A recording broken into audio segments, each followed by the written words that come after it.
fuunee kabajamtootaa fi jaallatamtoota hordoftoota qaroo miidiyaa oduuwwan biyya keessaa fi biyya alaa bal'innaa fi gaggabaaboo kan qabanne simbiraan geenna oduu waliin turtii kan taasisaan Ameen Shubbiseeti. Hanga xumuraatti waliin tura. Qaroo miidiyaa share, like, subscribe gochuun yaada keessan karaa koomentiitiin nu biraan gahuu ni dandeettu. Abbaan alangaa waliigalaa hooggantoota Israa'elii fi Hamaas irratti ajaja hidhaa baasee qorannoo irratti banamuu manni murtii idil addunyaa ICC'n beeksiseera. Yaaddoon fonqolcha mootummaa fi seera maleessummaa Tigraayitti uumame ammallee itti fufee jira. Oduuwwan kanneenii fi kanneen biroo isiniif qabannee dhiyaanneetiin jirra. Hanga xumuraatti waliin tura. Dhaabbilee waldaaleen siivikii 7 waliigaltee nagaa dhaabbilee walabaa fi idil addunyaatiin mirkanaa'uu akka qaban gaafataniiru. Dhaabbatichi rakkoo nageenyaa fi siyaasaa waraana Tigraay keessatti uumame furuuf tattaaffiin adda addaa taasifamaa akka jiran ibseera. Waldaalee tumsa lammummaa fi daldalaa Tigraay 7 of keessatti qabatee waltajjiin waa'elaa Tigraay yookaan koongirensii Tigraay jedhamu tibbana magaalaa Maqaleetti geggeeffamaara. TPLF bulchiinsa yeroo Tigraay paartilee siyaasaa mormitoota Tigraay dhaabbilee miidiyaa fi waldaalee lammummaa naannicha waliin mari'achaa turaniiru. Waliigaltee Piriitooriyaa ce'umsa siyaasaa Tigraay fi carraa raawwii gahee hojii lammummaa fi daldalaa ilaalchisee ogeeyyii fi waldaalee damee kanarratti muuxannoo bal'aa qaban waliin mariin akka geggeeffame ambaasaaddarichi ibsuun koongirensichi furmaata kaa'uu isaa ibsaniiru. Gamtaan dhaabbilee hawaasaa siivikii haala yeroo ammaa Tigraay fi raawwii waliigaltee nagaa Piriitooriyaa irratti erga mari'atee booda ibsa ejjennoo qabxii 10 qabu baaseera. Haala kanaan waliigaltee nagaa Piriitooriyaa erga mallattaa'ee waggaa 2 booda haa ta'u malee gamtaan kun utubaaleen ijoon waliigaltichaa hojiirra ooluu dhabuu isaanii kaaseera. Itti dabaluunis dhimmoonni hin xumuramne xumuramuu fi itti gaafatamummaan uumamuu qaba jedhan. Dhaabbileen waldaalee siivikii kunneen buqqaatonni lixa Tigraay fi dhalattoonni Tigraay Suudaan keessa jiran 70,000 ol ta'an gara ganda isaaniitti akka deebi'anis gaafataniiru. Akkasumas qaamonni hundi waliigaltee nagaa Piriitooriyaa hojiirra oolchuuf tattaaffii fi dhiibbaa waliinii akka godhan gaafataniiru. Waraanni naannoo Tigraay fi mootummaa federaalaa waggoota 2 dura waliigaltee nagaa Piriitooriyaan erga xumuramee booda Tigraay keessatti sagaleen dhukaasaa dhaabbatus waliigalteen hedduun ministeera dhimma alaa Yuunaayitid Isteets dabalatee hedduun isaanii tibbana utubaawwan hojii hin oolchine ta'uu qeeqamaa jira. Hariiroo tarsiimaa Itoophiyaa fi Chaayinaa jidduu jiru caalmatti cimsuuf ni hojjanna jedhan Dr. Geediyoon Ximaatiyos. Hariiroo tarsiimaa Itoophiyaa fi Chaayinaa jidduu jiru caalmatti cimsuuf kan hojjetan ta'uu ministeerri dhimma alaa Dr. Geediyoon Ximaatiyos ibsan. Dr. Geediyoon Itoophiyaatti ambaasaaddara Rippaabilika Uummata Chaayinaa Chee Haayin waliin dhimmoota waloo biyyattii lameenii irratti mari'ataniiru. Hariiroo tarsiimaa biyyoota lamaanii caalmatti cimsuuf kan hojjetan ta'us kaasaniiru.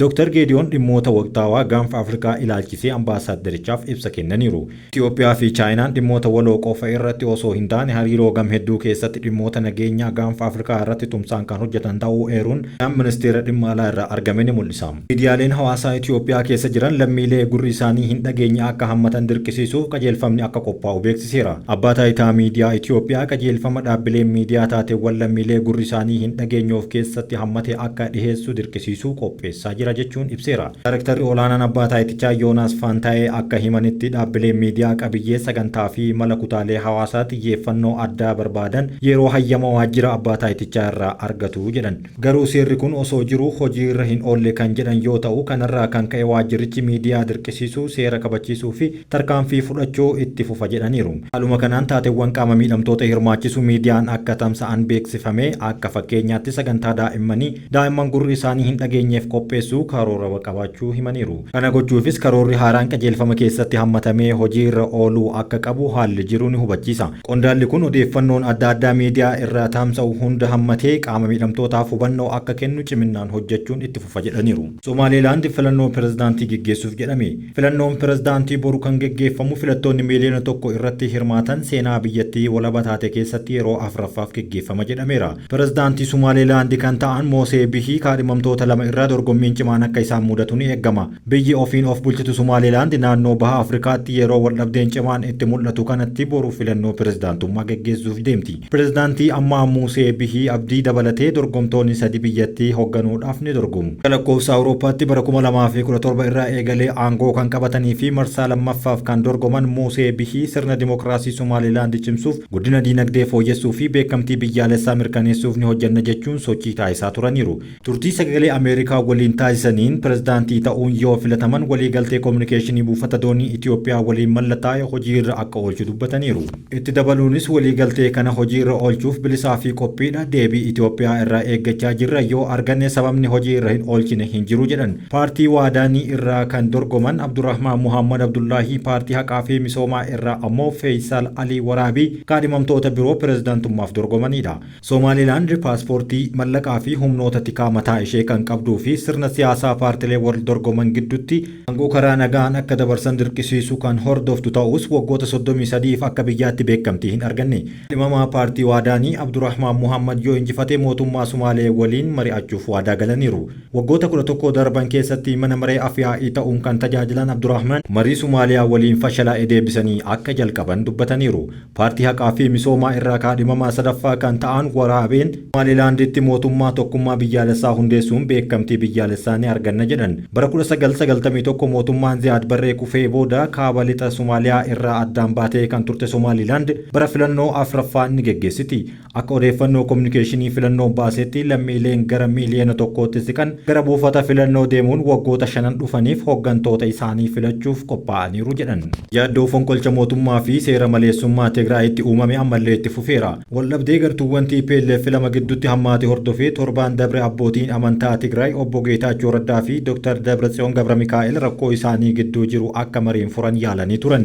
Yeroo qondaaltonni lama waldhabdee isaan gidduutti hammaate furuuf marii taa'uu jedhamee eeggamutti wal himachuun itti fufeera. Keessumaa xumura torbee darbee bulchiinsi yeroo Tigraay obbo Geetaachoo Raddaan hoogganamu gartuun Dabratsiyoon hoogganamu ifatti fonqolcha mootummaa raawwachuutti ce'eera jedhanii himataniiru. Qaamoleen lamaan tokko isa kaaniin seera maleessummaa himachuun ibsa walirratti baasaa turanii bulchiinsi yeroos tarkaanfii seera kabachiisu akka fudhatu dhaadataa tureera. Hooggansi obbo Geetaachoon durfamu gartuun Dabratsiyooniin hoogganamu fonqolcha mootummaa raawwachuuf seera maleessummaa babal'isuun haala qindaa'een hojjetaa jira jechuun himatee taateewwan tokko tokko eereera. Bulchiinsi obbo Geetaachoo Raddaa gama isaatiin garee Dabratsiyoon irratti tarkaanfii akka fudhatus akeekkachiiseera. Akkasumas torbaan dabran gartuun Dabratsiyoon ajajoota humnoota Tigraay waliigaltee irra gahuu fi caasaawwan mootummaa naannichaa hunda to'achuuf dhihaachuu isaa bal'inaan ibsaa turuun ni yaadatama.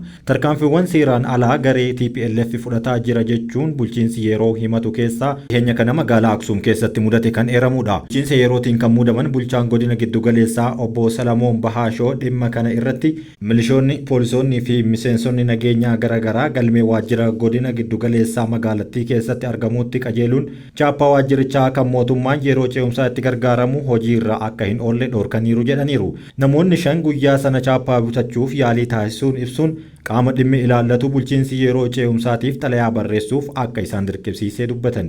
Yeroo sanatti hojjettuun mana galmee chaappaa kennuuf hayyamamtu waan hin taaneef osoo waajjiraa baatee gara manaatti deemaa jirtu karaa irraa butanii Aksuum irraa gara magaalaa Adwaatti ishee geessaniiru jechuun obbo Salamuun himaniiru. Dhimmicha irratti qorannoo kan jalqabe poolisiin qorannoo isaa erga xumuree booda qaama mootummaatiin odeeffannoon bal'aan kennamuu ibsuun gochi kun garuu ta'e jedhamee caasaa mootummaa fi hojii danquuf kan taasifamu jedhaniiru. Baatiiwwan muraasa dura gareen pirezidaantii bulchiinsa yeroo ce'umsaa naannoo Tigraay obbo Geetaachoo Raddaatiin durfamu magaalota Aksuumii fi Adwaatti walga'ii jiraattota waliin taasisuuf karoorfamee ture rakkoon nageenyaa mudatuun addaan kutaniiru. Rakkoon walxaxaan dheebuu barcumaa kan hooggantoota TPLF gidduutti itti fufeetiin jira. Oduu xumuraatiin abbaan alangaa waliigala hooggantoota Israa'elii fi Hamaas irratti ajaja hidhaa baasee qorannoo irratti banamuu manni murtii yakkaa idil-addunyaa ICC'n beeksiseera. Manni murtii yakkaa idil-addunyaa ICC'n abbaa alangaa waliigalaa hooggantoota Israa'elii fi Hamaas irratti ajaja hidhaa baase hidhaa koorniyaa raawwate jedhame irratti qorannoo alaa geggeessuu isaa beeksise. ICC'n Kariim Kaan adeemsa falmii kanaa irratti kan hirmaatuu fi qorannoon kun hanga geggeeffamutti hojii isaa akka itti fufu ibseera. Abbaan alangaa kunis himannaa isaan irratti baname haalaniiru. Abbaan alangaa olaanaan qorannoo kana hoogganu itti gaafatamaa mana murtii kanaa gaafatus qorannoo alaa itti fufuu ICC'n beeksiseera. Kaan gama isaatiin ibsa kenneen kana dura dhimmichaan wal qabatee qorannoof waamamee ture jedheera. Yeroo qorannoo kanatti itti gaafatamummaa abbaa alangaa biroo fudhachuu kan itti fufu ibsuun adeemsa kana keessatti gammachuudhaan kan hirmaatu ta'uu dubbataniiru.